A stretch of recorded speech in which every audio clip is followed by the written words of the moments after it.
پرچم دولتی جمهوری تاجیکستان رمز صاحب استقلالی تاجیکستانی عزیز بوده. مؤسسه دولتی تعلیمی کالج طبی کوچه تریشکو و تحت رهبری جانشین دیرکتور اوید به تربیه لطیف و گلچهره، مشاور کالج طبی رافیه و مقومه و رئیس سازمان جوانان قندی حسین بخشیده به تجلیل روز پرچم دولتی جمهوری تاجیکستان چهاربینی سیاسی فرهنگی را میان دانشجویان بخش یکم و دوم کالج طبی برگزار نمودند. چهاربینی با صدا دادن سرود ملی آغاز گردیده پسان به صحنه تالار پرچم دولتی وارد کرده شد. بعداً از جانب دانشجویان سوگند اساسگذاری صلح و وحدت ملی پیشوای ملت پرزیدنت کشور محترم امام علی رحمان به سهم حاضرین رسانیده شد. دانشجویان مؤسسه دولتی تعلیمی کالج طبی شهر پنجکین با آمادگی همه‌جانبه در وصف وطن، سروری دولت و پرچم دولتی شعرها قرائت نموده و معروضه ها نمودند. همچنین بهر بالید خاطری حاضرین از جانب دانشجویان سرودها سراییده شده رقص زیبایی نیز منظور گردید. در فرجام جانشین دیرکتور اوید به تعلیم لطیف و گلچهره سخن نموده کلی حاضرین را به تجلیل روز پرچم دولتی شاد باش گفت. اینچنین آموزگار فن تاریخ تیمیر و ساجده برای تشکیل چنین یک چهاربینی به شرکت کنندگان آن میnnتداری خویش را بیان نمود. سوگند به نام پاک خدا، سوگند به شیر سفید مادرم، سوگند به دعای نیک پدران و مادران، سوگند به نان و نمک دسترخوان پیر و جوان، سوگند به آب و خاک مقدس وطن که مسئولیت تقدیر امروز و آینده دولت و ملت تاجیک را بر دوش میگیرم.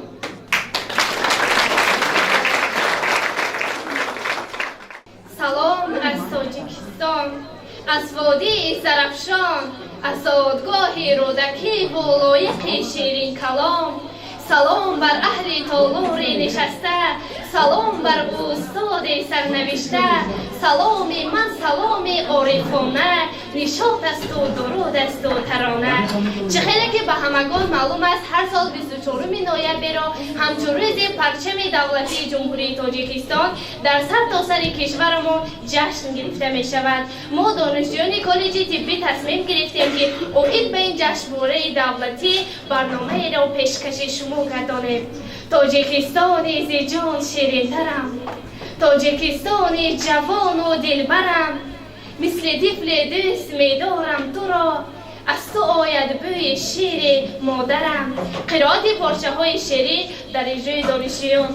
تاجیکستانی عزیز و تاجدار داریم ما، فخر با نامی همه قهرمانش داریم ما، پیشوا داریم دلیر است و قوی، فخر با نامی بزرگی پیشوا داریم ما.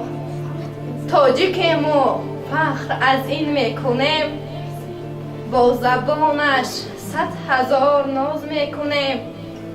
تاجیکستان را سراپا پروریم، جان خود را ما ادا از بحر خاکش میکنیم. شکر پیشوا هموطن را میکنیم، چون که داریم تاجیکستان تاج تاجان، جان و جانان. وطن سر می شود از گهواره، زی شیری پاک و از پستان مادر. وطن سر می شود از آن تواره که آن را ساخته دستان مادر.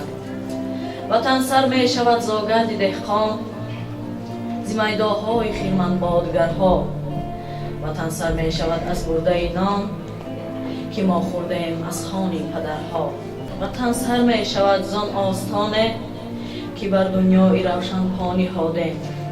وطن سر می شود زان پرده بامه که پروازی شدیم و پر گشادیم. خلق عالم آغوشی خود کرده با، این زمان بر تاجیک و بر پیشوا. راد مرد ملک ما را رهنما، پیشوا داریم مرد بی‌بها. پرچم ما خود سری بالای ملت گشته است، قدرت آزادگان را اوج همت گشته است. این شان فتح رمزی کاویان و رستم است، رهنما بر شهره اوج دبستان گشته است. آفتابی به غبار آسمانی اتحاد نور آفت تا ابد اندر جهان گشته است. دست فتحی راد و مردان را شعاری به زوال از تو یابد احتماری ما کنون فتحی کمال. تاجیکستان عزیزم زنده باد، میهنی پهناورم پاینده باد. بر همه خرد و بزرگ مملکت عید استقلال ما فرخنده باد. کشورم باشی زفرمند جهان، کشوری از کینه پاک تاجیکان. هر کسی بر سینه تیر زند، از غم و حسرت نمی یابد امان.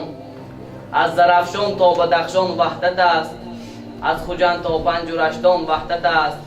شکر گویم ای خدای ذوالجلال، بین خلق تاجیکستان وحدت است. میبرد از پرتای مکتب، میبرد از درزه دهقان. رهبر از جوش مردم، از کف دست خیابان، از کف دست خیابان. پیشوای ملت زردشت، پیشوای ملت مزدک، پیشوای ملت بهزاد، پیشوای ملت تاجیک، پیشوای ملت سینا، پیشوای ملت عینی، پیشوای ملت واسع، پیشوای ملت تاجیک. از دری آتش گذشتی چون سیاوش، کردی آتش را تو خاموش. از سری سرحد گرفتی هر مهاجر را در آغوش، جنگ را کردی فراموش. دولتت را کرده کفشیر، بستکاری نقب شرشر، بستکاری نقب انزاب، بستکاری چار مغزک، بستکاری گیسی راغون. همچو چویان، همچو آهن، همچو پولاد. دولتت را کرده کفشیر، بستکاری نقب شرشر، بستکاری شهرستان، بستکاری چار مغزک، بستکاری گیسی راغون. پیشوای ملت زردشت، پیشوای ملت مزدک، پیشوای ملت بهزاد، پیشوای ملت تاجیک، پیشوای ملت سینا، پیشوای ملت عینی، پیشوای ملت واسع، پیشوای ملت تاجیک. در باب چهارم کنستیتوسیون جمهوری تاجیکستان قاعده های عمومی فعالیت پرزیدنت جمهوری تاجیکستان نوشته شده است. پرزیدنت جمهوری تاجیکستان سرور دولت و حاکمیت عالی اجرایه می باشد. پرزیدنت در دایره صلاحیت های خود فرمان می برآورد و امر می دهد. در برابر وضع کشور بر پای جلسه یکجایی مجلس ملی و مجلس نمایندگان معلومات می دهد. مسئله هایی را که ضرور و مهم می شمارند با محاکمه جلسه یکجایی مجلس ملی و مجلس نمایندگان پیشنهاد می نماید. پرزیدنت طریق انتخابات عمومی مستقیم برابر و آوازدهی پنهانی با مهلت 7 سال انتخاب کرده می شود. نامزد به پرزیدنتی باید 10 سال اخیر در مملکت زندگی کرده، زبان دولتی را داند، سنش از 35 سال زیاد باشد. باب چهارم کنستیتوسیون جمهوری تاجیکستان 6 نوامبر سال 1994 امام علی رحمان با راه آوازدهی عمومی خلقی پرزیدنت جمهوری تاجیکستان انتخاب شده است. 6 نوامبر سال 1999 امام علی رحمان از نو در اساس آلترناتیوی با آوازدهی عمومی خلقی بار دوم به مهلت 7 سال پرزیدنت جمهوری تاجیکستان انتخاب گردید. 6 نوامبر سال 2006 امام علی رحمان در انتخابات آزاد و شفاف دموکراتی در اساس آلترناتیوی بار سوم به مهلت 7 سال پرزیدنت جمهوری تاجیکستان انتخاب شد.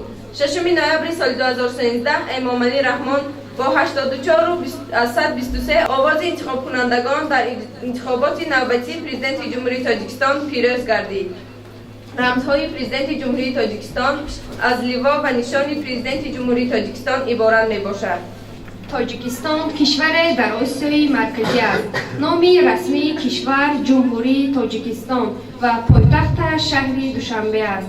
تاجیکستان در شمال و غرب با ازبکستان با مساحت 1161 کیلومتر، در شمال و غرب با قرقیزستان 870 کیلومتر، در شرق با چین 414 کیلومتر و در جنوب با افغانستان 1206 کیلومتر مرز دارد.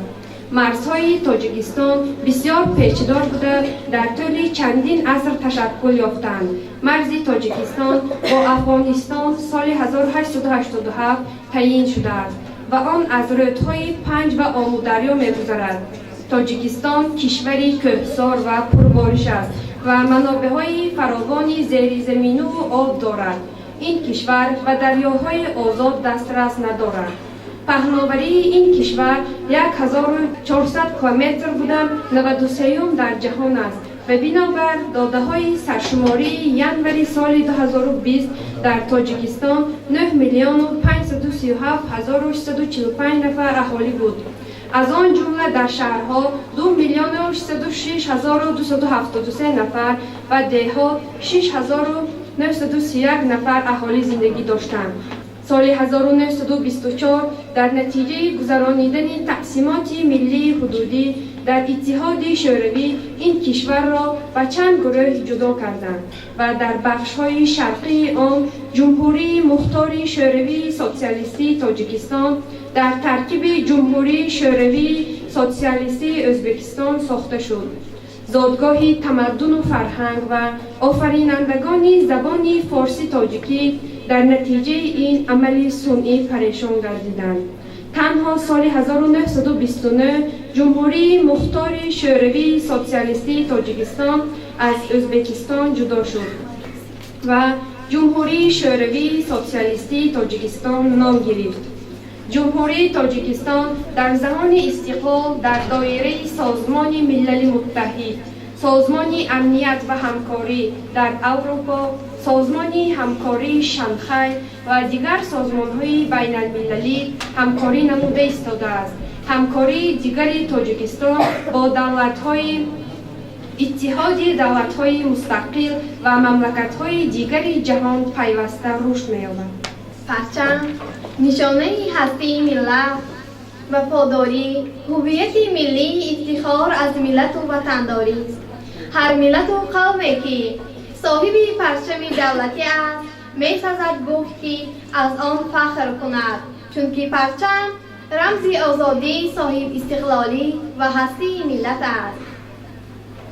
پرچم دولت ما در اساس تلاش‌های بی‌واسطه اساسگذار صلح و وحدت ملی، پیشوای ملت پرزیدنت جمهوری تاجیکستان محترم امامعلی رحمان عرض هستی کرد، زیرا که محض بعد در اجلاس 16 شورای عالی به وظیفه رئیس شورای عالی انتخاب شدم، کوشش به خرج دادم تا که رمزهای دولتی تصدیق کرده شوند و جهانیان بدانند که تاجیکستان به فنا نرفته است، برعکس عرض هستی کرده ایستاده است.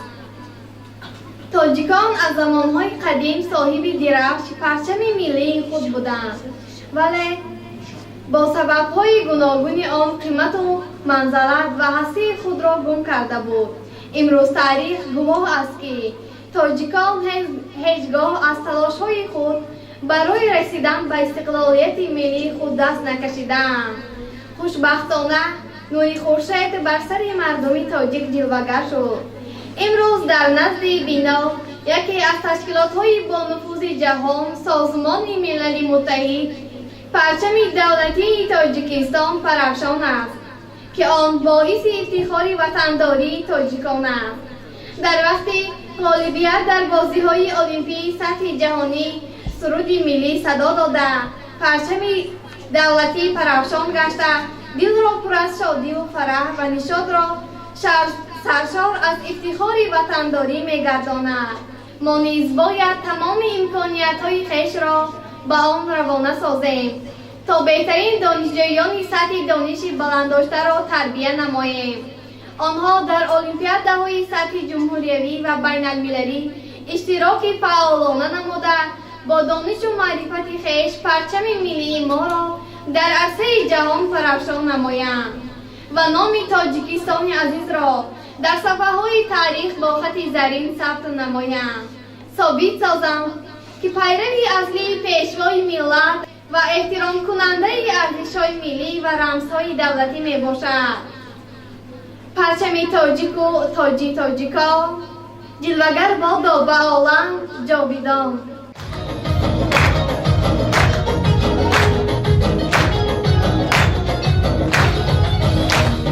بیارم مای تابانم بیارم مهر خندانم بیارم مای تابانم بیارم مهر خندانم بیارم شکوفانی و مانندی عروسان چراغی شرقی پرشانم بیارم شکوفانی و مانندی عروسان چراغی شرقی پرشانم بیارم مای تابانم بیارم مهر خندانم بیارم مای تابانم بیارم مهر خندانم بیارم.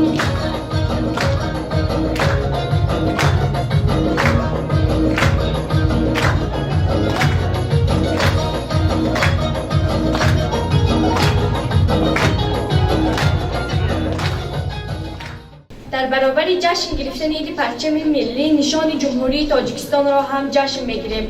نشان جمهوری تاجیکستان 24 نوامبر سال 1992 سال با فرمان شورای عالی تصدیق کرده شده است. نشان از آفتاب، کتاب، 7 ستاره برادران، 7 طبقه آسمان، 7 اقلیم نیز می باشد و که این کهسار کشور کتاب باشد اگر علم و ادبیات فرهنگ جمهوری تاجیکستان می باشد.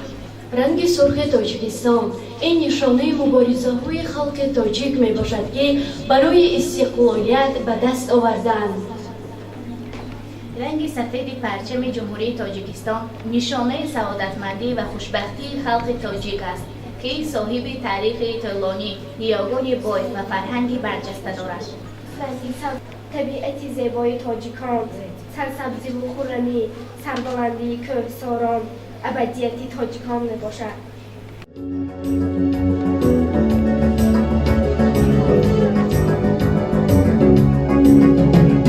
ای کشورم سعادتی یگانه، ای مادرم محبتی یگانه، ای باورم برای جاودانه ها.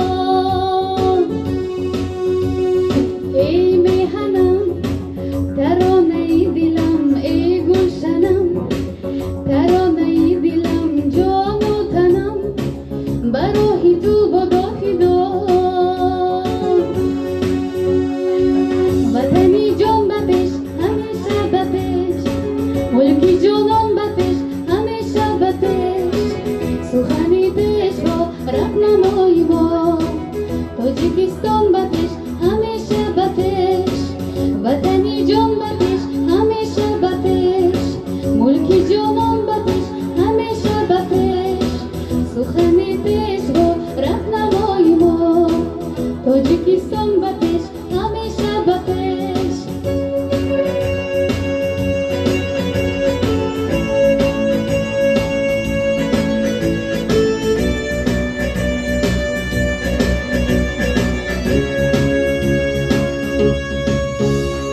ای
استادان گرامی، دانشجویان محترم، پرچم دولتی جمهوری تاجیکستان رمز استقلالیت دولتی جمهوری تاجیکستان می باشد که ما در زیر پرتو آن آزادانه، آسودانه زندگی نموده ایستاده‌ایم. امروز در مؤسسه دولتی تعلیمی کالج طبی شهر پنجکند با رهبری آموزگار رافی و مقامه و رئیس سازمان جوانان کالج طبی ما قندی حسین یک چاره‌بینی بخشیده بر روز پرچم دولتی جمهوری تاجیکستان گذرانیده شد. از فرصت مناسب استفاده برده همه شمایان، استادان گرامی، دانشجویان عزیز با روز پرچم جمهوری تاجیکستان تبریک و تهنیت نموده به شما صحتمندی، سربلندی و خوانش خوب و اعلی تمنا دارم. شدم که در روی جهان من تاجیکم، تاجیک زبان میگویم از این هر زمان. من تاجیکم، تاجیک زبان جای روم، جای شینم از ملتم فخر کنم. باشم اگر در کهکشان من تاجیکم، تاجیک زبان. تاجیکستان کشور من، خانه من، مادر من. تاجیکستان کشور من، خانه من، مادر من.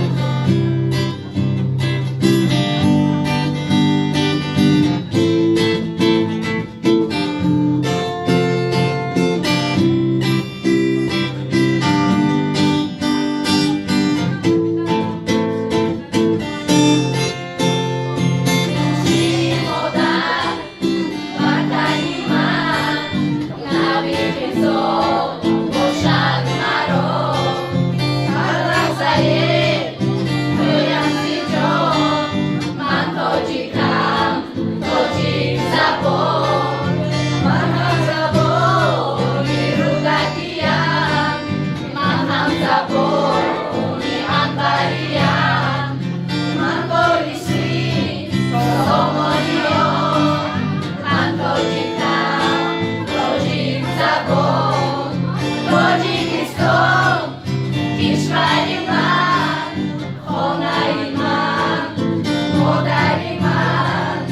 تاجیکستان کشور من، خانه من، مادر من.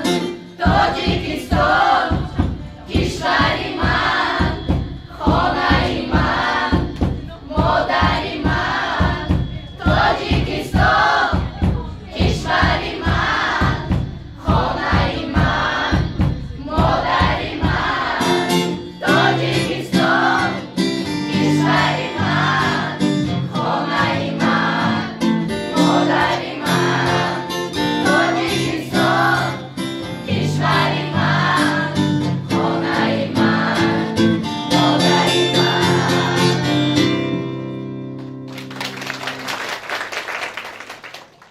پرچم دولتی معرفی دولتی تاجیکستان ما است.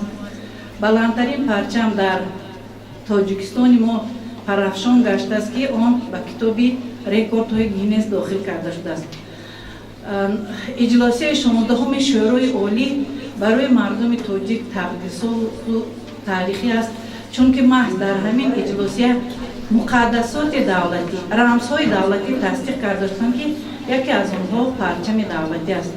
امروز من از نام کلکتیو کالج طبی تمامی شهروندان تاجیکستان عزیزم را با فرارسی ایدی پرچم دولتی شادباش گفته تمنای آن را دارم که تاجیکستان ما همیشه زیر آسمان صاف آن تاجیکستانیان تاجیکان زندگانی کنند و همیشه پرچم دولتی ما پرافشان گردد، معرفیگری ملت تاجیکستان عزیز ما گردد.